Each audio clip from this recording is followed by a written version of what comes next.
are listening to Know You're Crazy. My name is Susan Denee. We all have crazy. What separates us is how we choose to deal with it. I'm going to be delivering engaging and actionable tools to own your crazy, treat your crazy, and turn it into your own superpower. I hope that you walk away from this show feeling the power and strength within you. And never forget to enjoy your journey because you are worth it. Hey everyone, this is Susan Denee and welcome to the Know You're Crazy talk show where I am talking about emotional recovery in the raw. And today's specialty, well, scripting for emotionally charged relationships. You know, are you someone who consistently works on yourself, your communications, your attitude? Do you feel as if you are emotionally confident?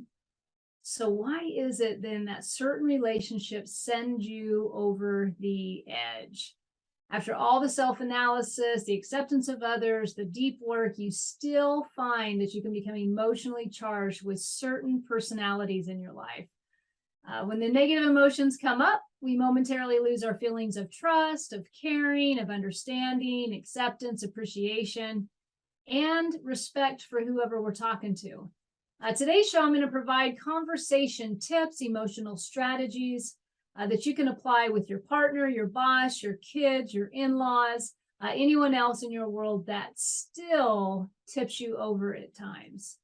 I love talking about things like this, especially in relationships. You know, our crazy shows up, and more often than not, I would probably say, unless we're like an extreme isolator, it's going to show up in our people, in our relationships. I don't care how healthy of a personal development life you live, when there are relationships precious, I will say precious to you on some level, like if it's our parents or our children, our partner, perhaps we're married or we're in a committed relationship where we live with somebody, those special relationships to us, no matter how much work we do on ourselves, there usually is something that can still emotionally tip us over. It doesn't need to be a big tip. It doesn't need to be, blow the whole house up. I have had those though. You can ask some people who know me. I've had them. But sometimes it's just a matter of different things that we think we're communicating effectively, and then we realize that we forgot to say something very significant to the person. So how do we have successful conversational scripting with emotionally charged relationships? Well, let's first talk about how do we identify that we're being emotionally tipped over? Like in the moment, how do we identify? There's a couple real obvious signs that this is happening to you. Okay, one, let me just preface this by saying, you're coming into a conversation, it's with somebody that you know pretty well, and you want to talk about something that is challenging. Maybe it's an issue that's been coming up. Maybe you finally decided to deal with a resentment that you had. Hopefully you're not landing it on them right out of the gate. You've worked with somebody, but maybe there's just something that you need to talk to this person about, enough to where you sat on it for a few days, and now you're getting prepared to have the conversation. Sometimes this will show up for you professionally. Imagine the boss that you want to ask for the raise, or you need to ask for some time off. Maybe it's a relative, you're wanting them to babysit for you, but there's always tension between you. You're wondering if they're mad at you about something, like there's something in life, right, that goes on when this type of scenario comes up. So how do you know if this is something that would emotionally tip you? Or how do you know if you've been emotionally tipped by them? Okay, here's number one sign. In the heat of a discussion, have you ever been in the heat of a discussion with one of these types of personalities, and you said stuff, and then later on you realized, I didn't even remember to say that one thing. Like you forgot. You just totally forgot. You thought it was at the top of the priority list. A lot of times this might happen to folks professionally if they're talking to superiors at work, but they just completely forget something that was vital to the decision or vital to the conversation, just blank out. Because in the moment, we're so consumed with wanting to, maybe do it right, that we forget some of our points. Okay, another reason or another aha moment, or what's it look like? Thinking you are good going into a sensitive topic with somebody and then losing your cool midway because of their behavior or their words.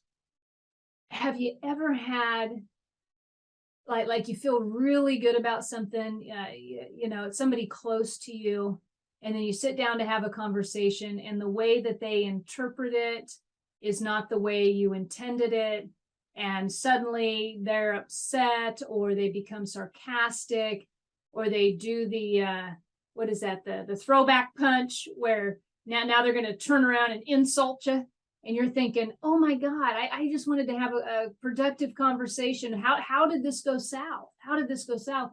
And so as you're witnessing this, you can't quite hang in there and overcome it. And so you just lose your cool in the middle of it. Any of the bulldozers out there may relate to this one. Where we're thinking we're in control and we've got it all figured out, and then boom, the behavior of the other person just hits us. Another one for the doormats out there, a behavior of somebody you go to communicate, which can be very challenging for doormats, very challenging. It can be intimidating, it can be scary, it can be overwhelming. And then the other person behaves in an inappropriate way. What can happen with somebody who might more identify with the doormat kind of base is they will just shut down, not know what to say, completely freeze up. The other person bulldozes the conversation, and now so that may be an emotional tipping moment that you've had. That might resonate with you. And here's another one. Here's an emotional tipping that you might have going on right now. And let me just say the one word.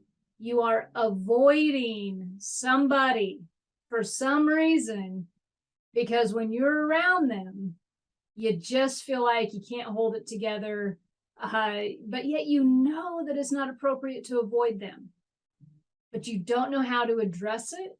And you've actually become like habitual in your treatment of this person like that.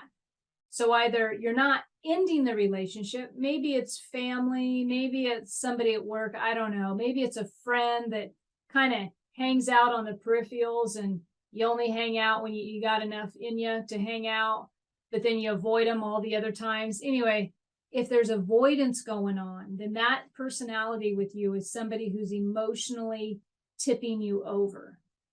And so the emotional tip over is, sometimes it's our behavior will come up, whether we're blowing up or we lose our cool in the middle of a heated discussion, or we avoid. And then you've got other things where you were emotionally tipped over in hindsight, when you realize you have forgotten, or you forgot to say something that was pertinent to the conversation. And so, these type of people in your life will be the ones, especially the ones dear to your heart. Say there's a sensitive topic up for discussion, and let's say it's family, and you've been weighing the pros and cons about, is it appropriate that I speak with them? Should I speak with them? Is it my role to speak with them? If you have a relationship in your life where that's going on between your ears, that figuring what's the appropriate thing to do, should I not, that is an emotionally tipping relationship for you. Okay, just FYI. Another identifier would be when you think about this person, there's just an uncomfortableness that overcomes you. And it doesn't need to be screaming at you, but it's enough that like, oh, I got to talk to this person. Or, oh, that's usually not a conversation I would like to have. Like, there's hesitancy. It's not a good feeling. Let's just put it that way, or I will put it that way. It's not a good feeling that you're looking forward to speaking to this person. It's a heavy feeling. It's not easy. I had a conversation once with a relative that was extremely challenging. It was around, I don't know if anybody's ever been involved with 12-step work. I'll just say talking to somebody about whether or not they are in the disease of alcoholism or addiction. based on my past and my experience and my work with other people in recovery. I don't know if it's unfortunate or fortunate. Fortunately, I've had the opportunity to do that many, many times. In this particular case, it was somebody close to me, and it was extremely challenging. And going into it, and I'm going to give you the short version if I can. Going into it, I knew that it was going to be a sensitive subject, and I also knew, obviously, right? But I also knew that their response to it, because I thought I kind of knew their personality a little bit, I kind of knew the way they communicated, the way they processed information. I prepared, let's just say. I prepared. Plus, being me and what I've done in my life and in what I do for a living and things like this, I have a certain level of confidence thinking that I'm going to be okay going into this type of conversation. Here's this conversation happened a while ago, but it also, I was reminded of it when I was preparing for this show, and it actually inspired me to talk about it, because once the conversation took place, there were some uncomfortable moments where I had to really point out behaviors and ask them what they thought about those behaviors and why they thought their impact was being what it was. And I hang up or I get off the phone, I have the conversation, and I thought, well, that wasn't, it was stressful. It took a lot out of me, kind of not exactly the conversation I signed up for today. And so then I called a mentor and I bounced it off of her. And because anytime there's an emotionally charged big relationship conversation that you need to have, and there might be a lot of history to the relationship, or there might be a lot of beliefs to the relationship, because you will have beliefs not only about the relationship, about you and the other person, you will carry beliefs about the other person and how they've been behaving in your life for sometimes many, many years. And depending on how that relationship is in your life, whether that's through, like, let's say it's a professional relationship, well, there are different things at risk for you, perhaps. Maybe it's reputation, maybe it's ability, maybe it's ambition, that like there's different things that could be at risk for you by having this conversation. And so the more tie-in that you have to a relationship, the reason why it can be challenging is because there are layers upon layers upon layers of beliefs. And when that is in your life, and when those type of relationships have been showing up for you, and now you're in this conversation, let's just say challenging, emotionally tipping conversation, it is a really good idea to find a mentor or a trusted confidant that you can bounce this off of. And one, before you go into the relationship, and that's what I did, or a conversation, before you go into the conversation, make sure you bounce it off your mentor. You simply say, this is what's going on, this is what I'm going to do, whatever, because it's nice to get an outside perspective on these type of situations. So in this case, I did that. I have the conversation. I come back. I tell her, here's what happened. And now remember, this was a recovery conversation. And she kind of chuckles. And she says, well, why didn't you ask about this? And what she was referring to was, it came up in the conversation about potentially some, I'll just say, pills or drug, a drug being used, but I didn't catch it, which you would think. I got like 20 plus years in recovery. I've had all kinds of I've had this conversation many times on some level with different people, but because it was such a special relationship to me, because the person is emotionally tied to me in many ways, as prepared as I was, as much as I thought I knew, after that conversation, I realized I forgot to address a very important thing that got talked about. Just gone. I was so focused on something else going on, like trying to hold it all together, that I just forgot. When I mention things, how do you know if it's an emotional tipping point? And I bring up, you forget. That's what can happen. Have you ever walked out of a boss's office and just been like, oh my, I was totally going to say this and I forgot? Emotionally tipped, right? Emotionally tipped. So that's why I'm talking about this today, is because this happens in everyday life. Emotionally tipped relationships can definitely happen in intimate relationships. In fact, those are kind of a hotbed for it, and we talk about beliefs. We got a bunch of stuff going on there.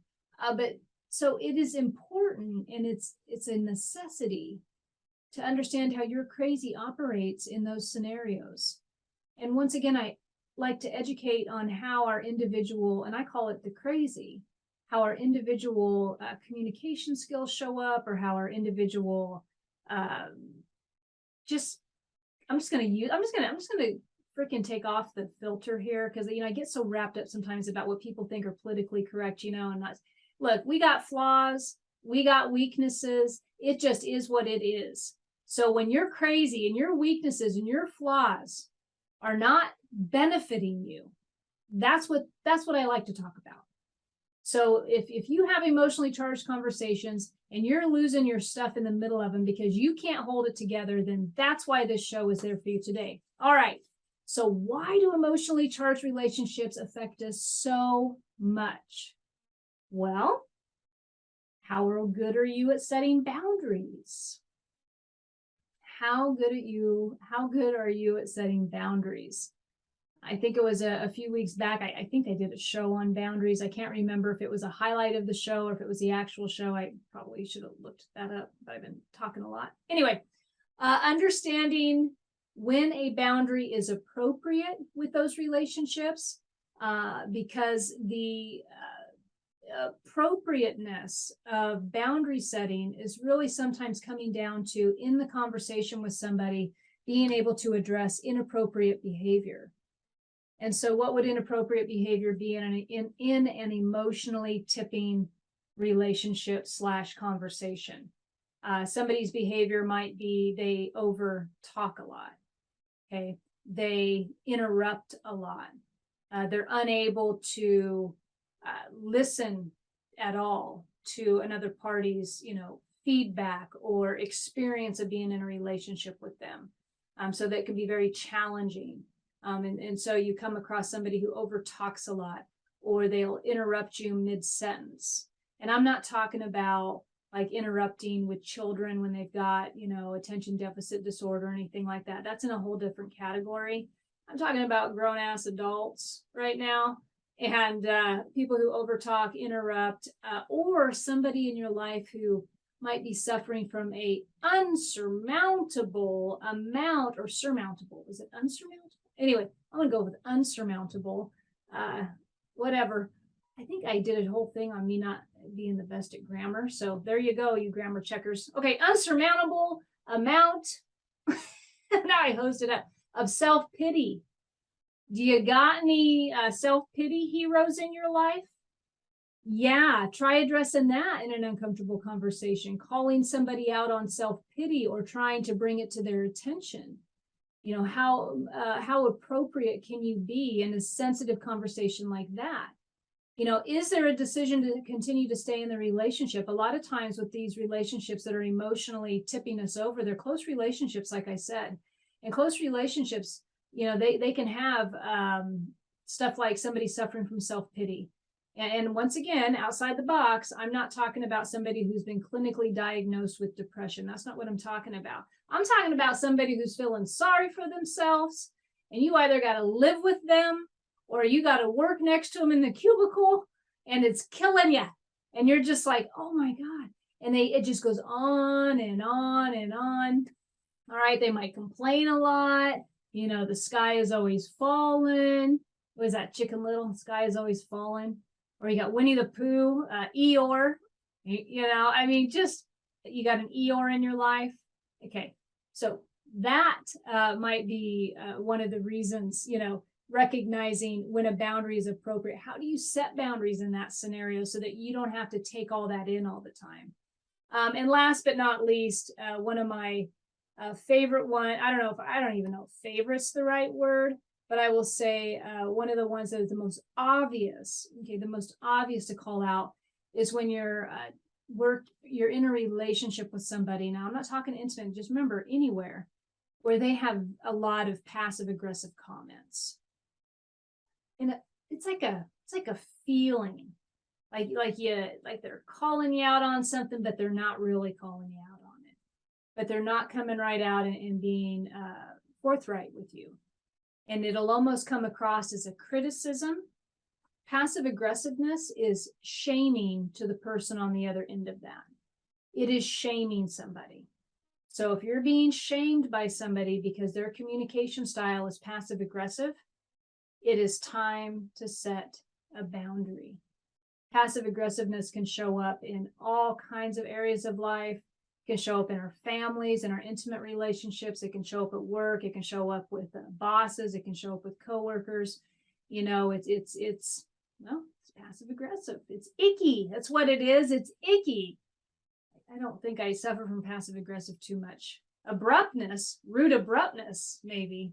Bluntness, I don't know. Okay. All right. So you get into setting boundaries with some of these difficult relationships. I'm not going to go into a bunch of detail about how to do the boundaries, because once I get into the conversation scripting piece of this, that's going to give you some manageable tools that you can apply right away in these scenarios. But I will say there's a difference between a soft boundary with somebody and a hard line boundary. Think of a soft boundary like a doughy boundary. A soft boundary is like soft dough. It just kind of, it's not going to go anywhere. There's no consequence. There's no oomph behind it. Sometimes we need a little bit of oomph behind our boundary setting. A soft boundary, people will walk all over. They will not adhere to the boundary. They will not respect your boundary.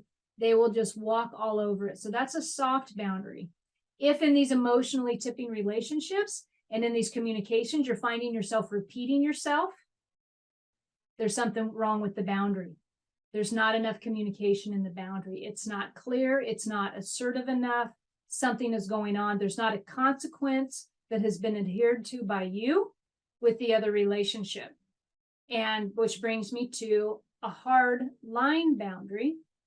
A hard line boundary is going to be very clear with somebody. It's going to have a consequence applied. So more or less, I need this. And if this doesn't happen, this is what I'm willing to do.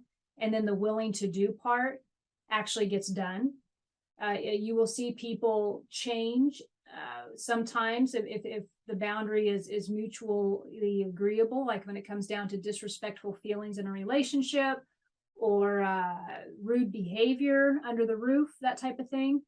It can be, if both parties kind of believe, understand that this behavior wasn't appropriate and there's a consequence and that consequence is followed through on, you will see change in your relationship. You will see change under your roof. And this also works at work. All right. So a soft boundary, it's mushy. There's nothing to it. And if you're repeating yourself in a relationship over and over, it's because you've got soft boundaries going on. A hard line boundary is going to be more that's clear, it's assertive, and there's a consequence to it. And the person setting the boundary has shown likely in the past that they have the ability to hold that consequence. And so why am I talking about all of this? Because when we're in emotionally tipping conversations, sometimes between the soft boundary and the hard boundary, we can overreact in either direction. And it's just good to be aware of that. It's good to be aware of when you talk about, if you're looking at your own relationships and you're wondering this one relationship, there's no way I could have this conversation, or there's no way this is going to work, or this is a history between us. Take a look at what you've been communicating with them and take a look at what behaviors you've been tolerating for way too long. Likely you have. And what could you say differently? And I'm going to give a few tips on that as I continue on through the show. I will add to that with the soft boundary. A lot of times we will give if we're easily pushed over during the conversation. Or remember that self-pity personality I was talking to you about? In the self-pity personality, we might feel sorry for them. And so we give with the boundary. We won't hold it. That's personally happened to me a few times in working with women in recovery. There's been some that, as much as intellectually, I feel like this would be the best boundary to set with them. Emotionally, my heart hurts for them, and I just can't quite do it. And so there's been results that have, unfortunately gone in a direction that maybe wasn't so great. So none of this is easy for anyone sometimes when we're really looking at these emotionally tipping relationships and the scripting that goes on and the conversation that takes place. Another thing to always think about when you're communicating or you're doing something challenge, like a emotionally charged conversation, whether it's with boundaries or no boundaries, take a look at what time of the day you're doing this. Always pay attention to that. In recovery, I always like to say where I get some of my stuff because, anything I've got, usually it's been learned, studied, picked up on, right? And so there's this thing we say in recovery, and it's called HALT: hungry, angry, lonely, tired. Pay attention. Are you hungry, trying to have an emotionally charged conversation? Or is somebody trying to have an emotionally charged, or it's a emotionally tipping, has the potential for emotionally tipping for you, and that personality comes to you and wants to have a big discussion? Set yourself up for success.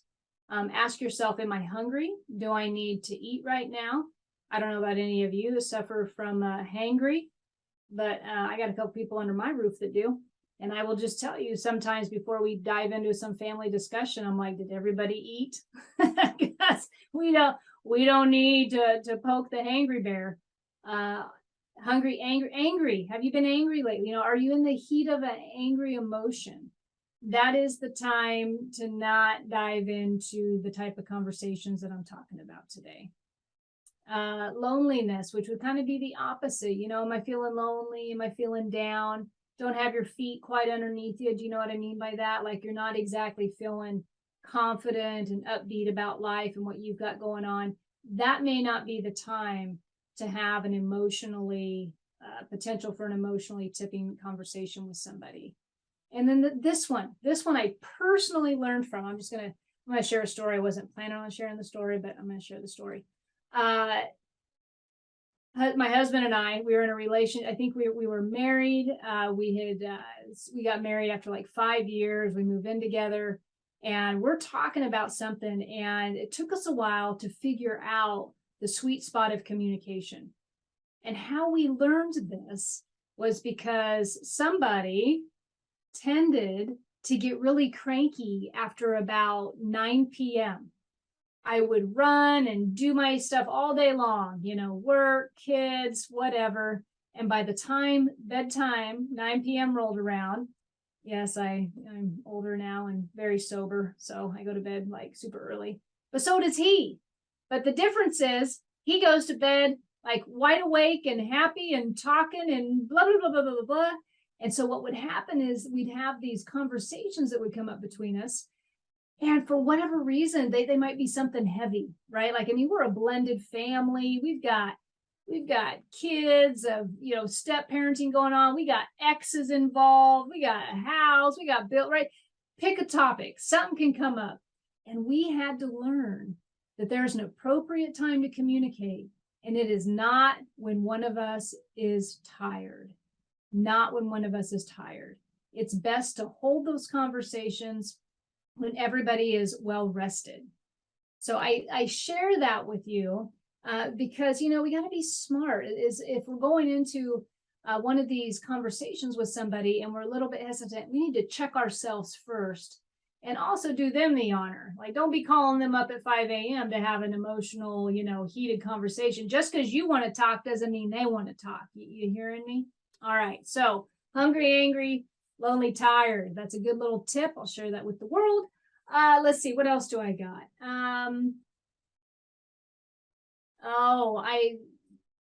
Do you know what to say?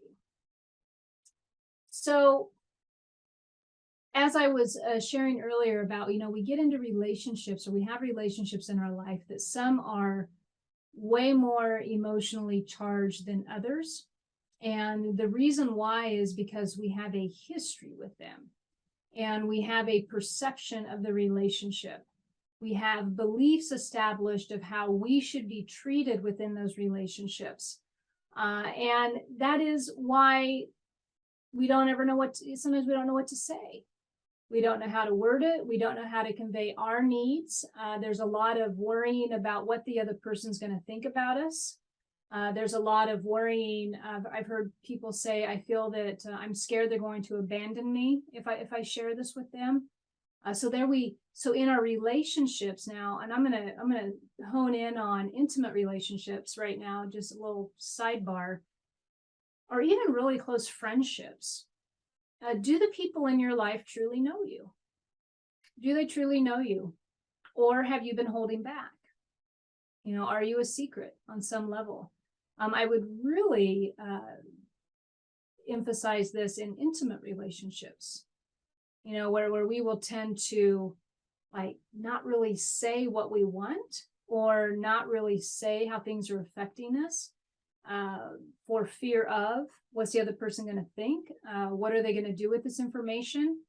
Sometimes we withhold information or not even set those boundaries because we feel that that's a mean thing to do, when really it's a very healthy relationship tool to implement. A healthy relationship has tough conversations. A healthy relationship, there will be a give and take of communication when that occurs. A healthy relationship is one where both parties are willing to come to the table and have a discussion and not need to digress emotionally. I don't know, the word popped in my head, even violently, and I'll say violently emotionally. That's a healthy relationship. What a non-healthy relationship would be is you're coming to this relationship, this potentially emotionally tipping relationship for you, and the other person just yells, screams, doesn't want to hear about it. You rarely have heard an apology from them. And that can get into a whole other show that I'm not going to go into right now. But there are signs of healthy communication relationships and unhealthy. And usually if you have two parties who are willing to have a talk, it can work. It can work. And so let's talk about that. Let's talk about what's with the talk, right? What can you do in order to have a successful conversation with somebody who you might get emotionally tipped over? So you might forget what you want to say, right? You might forget what you want to say. You have lost your cool in the middle of this conversation before with them. All the preparation in the world. So you're overthinking it before you go in. Should I talk to them? Should I not talk to them? You got all that going on. Okay, so that's the party I'm talking about. So now I'm gonna dive into that a little bit with you. So how do you script a conversation for an emotionally tipful conversation? How do you script for that?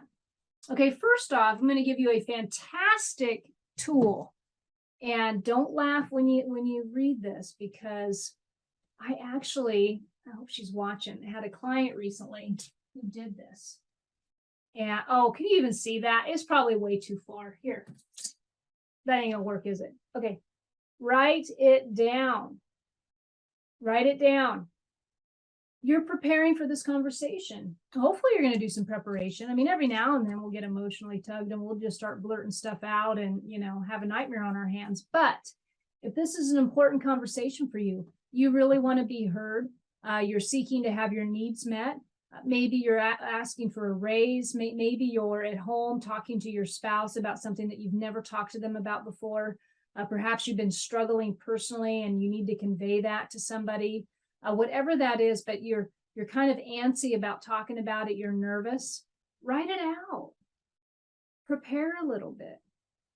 When I was getting ready to do this show, I was thinking to myself, how often in life, in the past or even currently, or maybe I don't know if therapist is the right word to say, but just to say friends. We'll just say friends. Where somebody's like, well, just go talk to them about it. And everybody's like, well, just go talk. But we don't know what to say. That's the thing. Last time I was on the show, I was talking about reframing and rephrasing.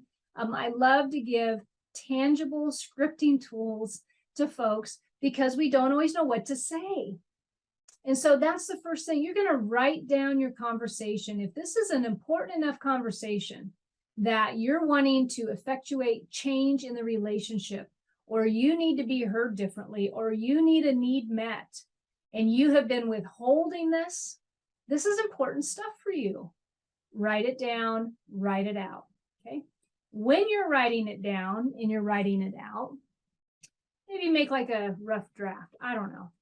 But something to keep in mind when you go into your communication with someone, this is really important. This is tip number 2. So tip number 1, write your stuff down. Tip number 2, stay on your side. Stay on your side. What this means is, I feel this way. I'm having trouble with this. I'm scared for this reason. Not, you aren't doing enough. You aren't hearing me. You don't care that I'm scared. All of that is putting something on the other person that they may or may not be experiencing because, hello, everybody's got their own perception of their relationships with people. I don't care how long you've been in a relationship with somebody or how special it is to you. They have their own experience with you that you have no idea about. And probably is none of your business half the time, right? They have their own experience. And why wouldn't they have their own experience? They are coming to the table with their own life, their own set of beliefs, their own life, their own opinions. I mean, when they leave for work in the day or your boss is at home in the evening, they ain't thinking about you. They're having a whole new level of experience. And so always keep that in mind when you're communicating. Come from the I point of view. It's not healthy to assume the other person already knows what you're thinking. By the way, that's another boundary thing. But it's not safe to assume that they know what you're thinking. Stay on your side. Always come from the I point of view would be the suggestion here. I feel this way. This is my experience. I'm concerned about, I need, and then I've got some stuff I'll go over with you a little bit slower with some of the actual scripting, but that's what I mean by stay on your side of the road. You got to stay on your side. We often wonder, what is the number one, I will tell you, the number one problem in relationships, especially intimate relationships, because that's where the breakup tends to be, dramatic. Communication. It's lack of healthy communication. How often in highly emotionally connected relationships do we take it personal? We lose all ability to try to be, like round-minded. Is that right? Round-minded. That's totally not right. Hang with me. Can you relate to me here? But we lose all ability to have an open mind. There it is. Open mind about the conversation. We take it personally. Our own filter often will tell us, oh my gosh, they're blaming me for something. Oh my God, he's telling me I did something wrong. He's judging me. He's telling me this isn't working. And really, those words never came out of the other person's mouth, but that's what we are assuming is going on. Okay. So we have to be careful of doing that with one another. Don't assume we think we know. Stay on our side of the road. That's tip number 2 for handling some of these relationships that may emotionally tip you during a conversation. Okay, what's next? Oh, number 3. When you're talking with them, ask a lot of W or H questions. W or H questions. What do you think of this? How does it make you feel when I say that? Would you please explain to me why you put it that way? You're pulling information from somebody so that you have both of you have a wider, you have more ground. You got more to work with. Yes, no questions aren't going to pull anything for you. I'm kind of tapping into my old career right now. But, framing your questions in a way in which you and the other person can actually have a conversation. If they're expressing to you that they feel a certain way, You can ask about that feeling. How often does that feeling come up for you? I wasn't aware of that. What can I do to make it better? If there's an opportunity for you to make it better. And the H questions, how does that affect you when I say that?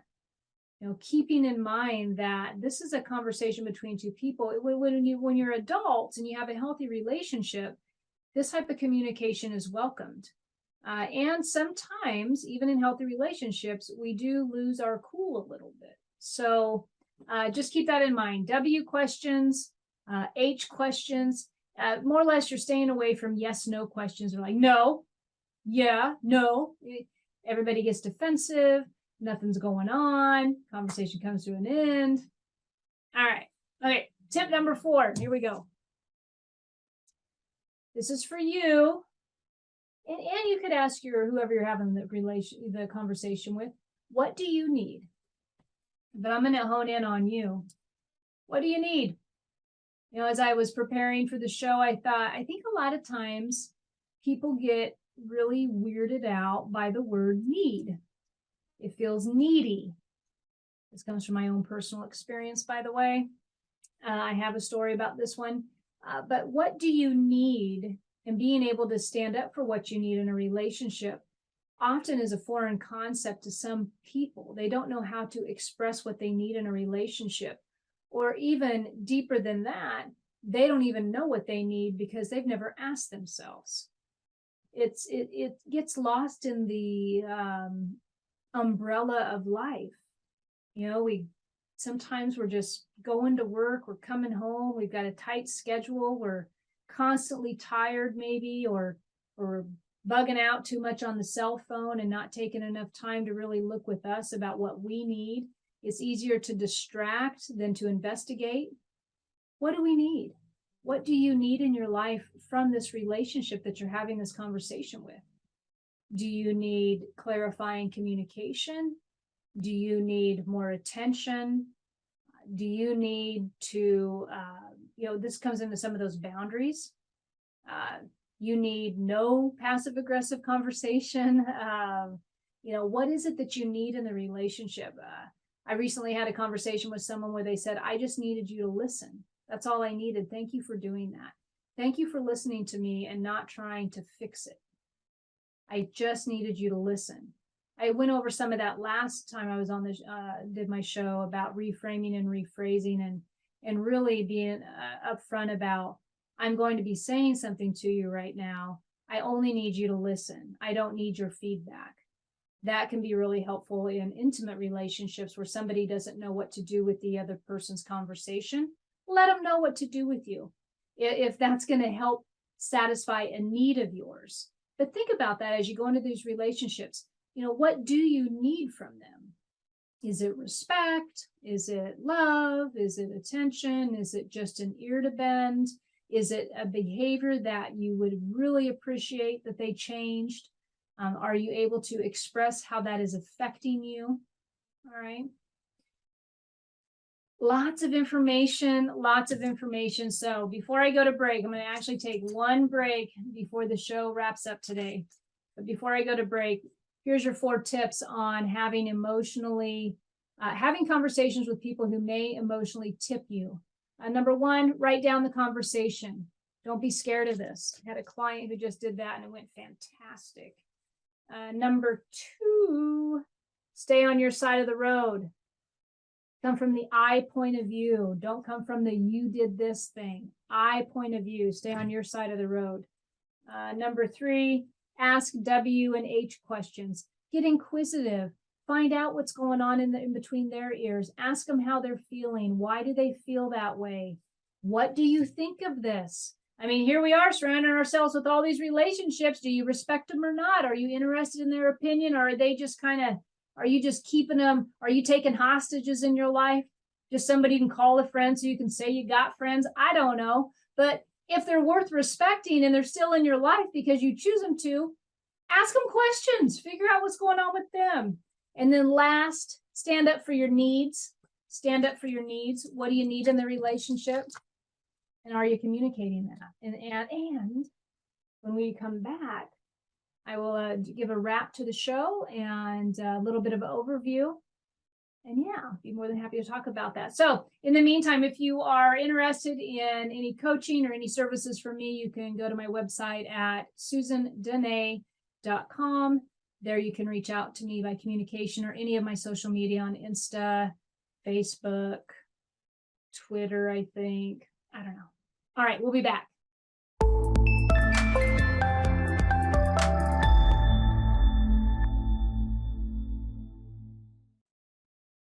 Hey everyone, this is Susan Denee. Welcome back. I am talking today about conversation scripting for emotionally charged relationships.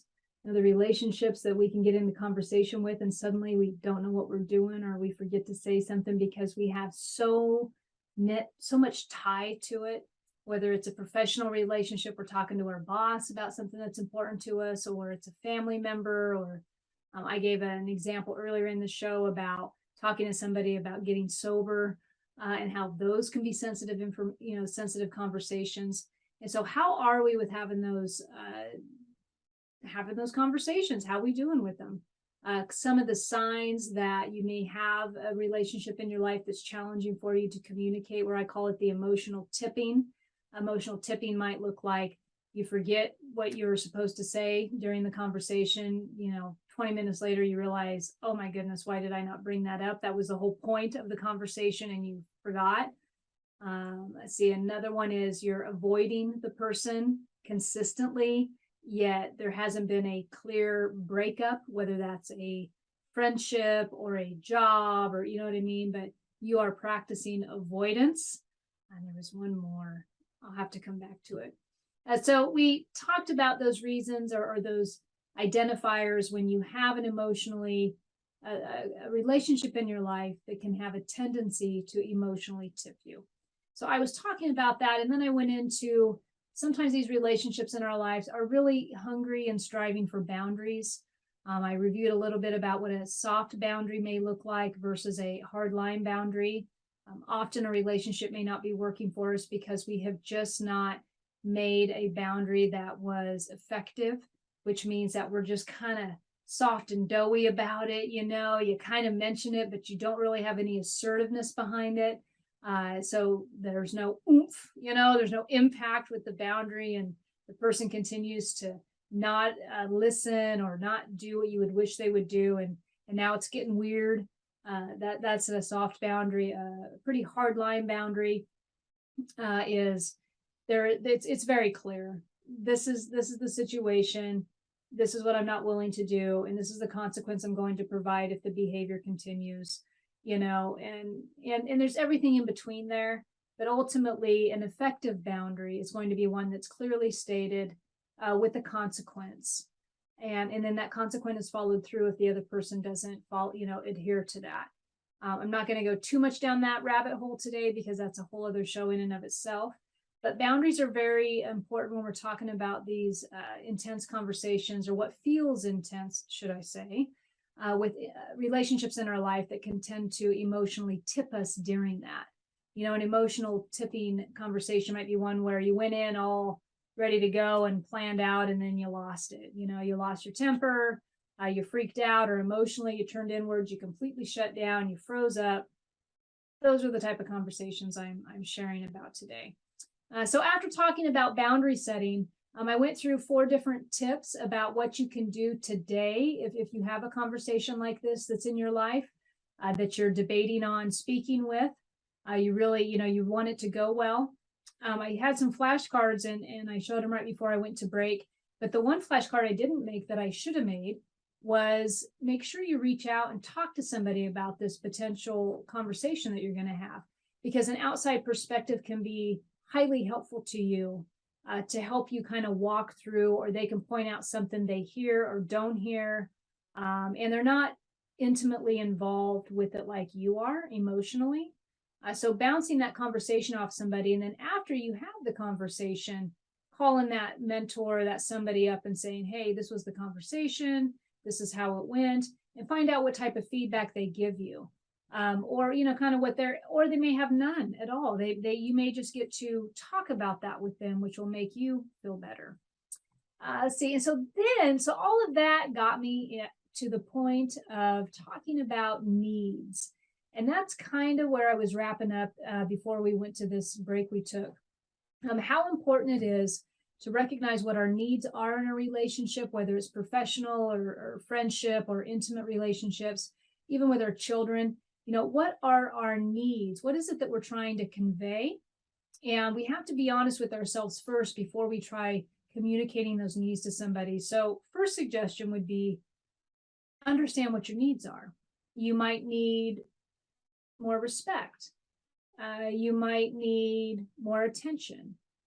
You might need them just to acknowledge you when you're sharing a story with them. They don't need to give you any feedback. They just need to acknowledge you.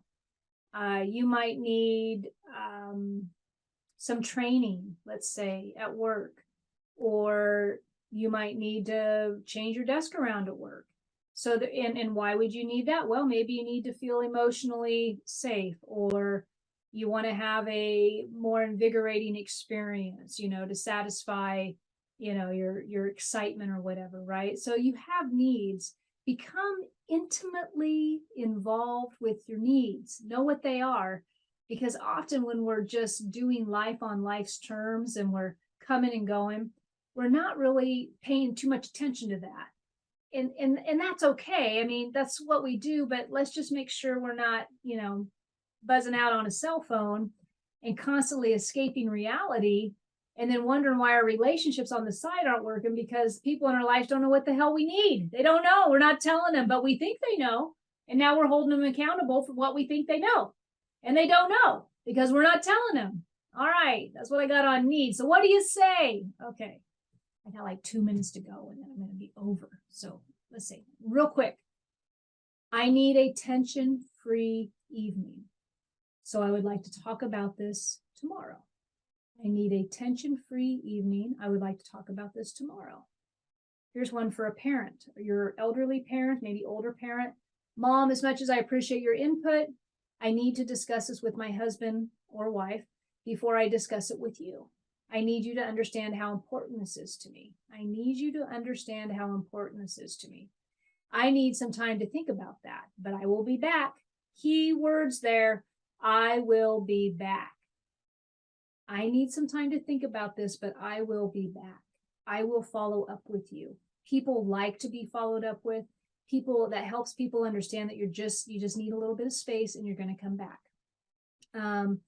I need you to. This is when you are being direct with somebody, and usually somebody important in your life. Like, I need you to calm down before you come home agitated from work. Could you do that for our family? Like, I need that. Anybody who's in a healthy relationship will hear you. They might be a little defensive at first, but they'll hear you. All right, today, that's almost a wrap for today. Okay, so scripting for emotionally challenging relationships. Identify which ones are tipping you over. There's key signs in that. You can go back through the show and listen to it. Apply the tools. If it's a really important conversation to you, write it down, read it from the piece of paper. Talk to a mentor before you have the conversation. Follow up with that mentor afterwards. Know what your needs are. What are you trying to convey in this relationship? Stay on your side of the road when you communicate. This is my experience. I need this. I felt this. Okay. Ask W and H questions. Remember, ask them for what they're thinking. What do they think? All those great tips in today's show. Okay, I'm wrapping it up. If you want to get a hold of me, if you're interested in any coaching services, feel free to reach out at my website at susandenee.com. You can also reach out to me on social media. Would love to have you follow me on Instagram or Facebook. And I know there's another one out there. I just can't think of it right now. But anyways, super good to be here and really good to talk to you guys once again. See you in a couple weeks. And that's a wrap. You have been listening to Know You're Crazy. Crazy. And my name is Susan Denee. We are identifying, understanding, and treating your crazy one episode at a time. Tune in to transformationtalkradio.com. To connect with me or Growth Spurt Your Life, please visit susandenee.com. That's Susan Denee, DENEE.com.